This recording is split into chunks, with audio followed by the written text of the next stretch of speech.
आबाद में मुसलसल तेज बरसात सबब बोडवारी सूरत हाल पैदा थी वही है। शहर में 4 खां 6 फुटन ताईं बरसात गटर जो गंदो पानी बीठल हुअण सबब शहरी सख्त परेशान आहिनि।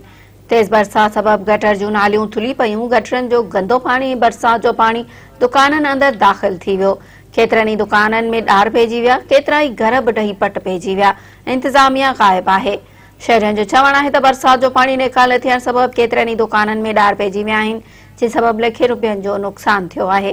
हुननि जो त नाअहल डीसी जामशोरो ऐं भान टाउन इंतज़ामिया जी नाअहली सबब भान शहर बरसात ऐं गटरनि जो गंदे पानी में बुॾी वियो आहे। नाअहल इंतज़ामिया खे फौरी तौर हटायो वञे।